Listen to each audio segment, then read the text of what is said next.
ನಮಸ್ಕಾರ ಎಲ್ಲರಿಗೂ. ನಮ್ಮ ಮನೆಗಳನ್ನು ನೋಡ್ಕೊಂಡು ಹೋಗೋರು ಹೆಣ್ಮಕ್ಳ ಆರೋಗ್ಯ ತುಂಬಾ ಮುಖ್ಯ.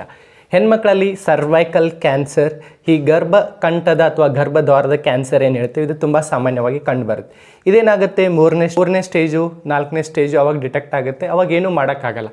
ಇದನ್ನು ತಡೆಯಲು ಒಂದು ವ್ಯಾಕ್ಸಿನ್ ಬರುತ್ತೆ, HPV, human papilloma virus vaccine. ಇದನ್ನು ನೀಡೋ ಮೂಲಕ ನಾವು ಇದನ್ನು ಕ್ಯಾನ್ಸರನ್ನು ಪ್ರಿವೆಂಟ್ ಮಾಡ್ಬೋದು. ಹೇಳ್ತೀವಲ್ಲ, prevention is better than cure. World Health Organization WHO ಪ್ರಕಾರ ಇದು 95%, ಮೋರ್ ದೆನ್ 95% ಇದನ್ನು ಕೊಡುವ ಮೂಲಕ ಈ ಕ್ಯಾನ್ಸರನ್ನು ಪ್ರಿವೆಂಟ್ ಮಾಡ್ಬೋದು. ಇದು ಗಂಡು ಮಕ್ಕಳು ಹೆಣ್ಮಕ್ಳು ಇಬ್ಬರಲ್ಲಿ ಕೂಡ ಈ ವ್ಯಾಕ್ಸಿನ್ ಕೊಡ್ಬೋದು.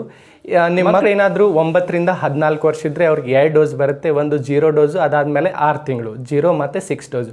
ಮಗು ಏನಾದರೂ 15 ವರ್ಷ ಮೇಲ್ಪಟ್ಟಿದ್ದರೆ ಅವರಿಗೆ 3 ಡೋಸ್ ಕೊಡಲಾಗುತ್ತೆ. ಒಂದು 0 ಡೋಸು, ಆಮೇಲೆ 2 ತಿಂಗಳು, ಅದಾದಮೇಲೆ 6 ತಿಂಗಳು, ಈ ರೀತಿ ಈ ಡೋಸ್ಗಳನ್ನು ಕೊಡಲಾಗುತ್ತೆ.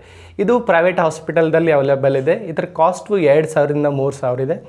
ಇದನ್ನು ಫ್ರೀಯಾಗಿ ಗೌರ್ಮೆಂಟ್ ಕೊಟ್ಟರೆ ತುಂಬ ಅನುಕೂಲ ಆಗುತ್ತೆ ಈ ಸರ್ವೈಕಲ್ ಕ್ಯಾನ್ಸರನ್ನು ಪ್ರಿವೆಂಟ್ ಮಾಡಲು. ಇದ್ರ ಬಗ್ಗೆ ಸುಧಾಮೂರ್ತಿ ಮೇಡಮ್ ಕೂಡ ಸದನದಲ್ಲಿ ವಾದ ಮಾಡಿದ್ದಾರೆ. ಇದನ್ನು ಗೌರ್ಮೆಂಟ್ದಲ್ಲಿ ಅವೈಲೇಬಲ್ ಮಾಡಬೇಕು. May I request that to the House that we should incorporate that vaccination for the benefit of our girls, because prevention is better than cure. ಇದನ್ನೇನಾದರೂ ವ್ಯಾಕ್ಸಿನನ್ನು ರುಟೀನ್ ಇಮ್ಯುನೈಸೇಷನ್ದಲ್ಲಿ ಆ್ಯಡ್ ಮಾಡಿ ಕೊಟ್ಟಿದ್ರೆ ಸರ್ವೈಕಲ್ ಕ್ಯಾನ್ಸರನ್ನು ತಡೆಯಲು ತುಂಬ ಉಪಯೋಗ ಆಗುತ್ತೆ. ಇದು ಪೈಲಟ್ ಸ್ಟಡಿಯಾಗಿ ಕರ್ನಾಟಕ, ಮಹಾರಾಷ್ಟ್ರ, ಪಂಜಾಬ್ ಮತ್ತು ಸಿಕ್ಕಿಂದಲ್ಲಿ ಪೈಲಟ್ ಸ್ಟಡಿ ಕೂಡ ನಡೀತಾ ಇದೆ.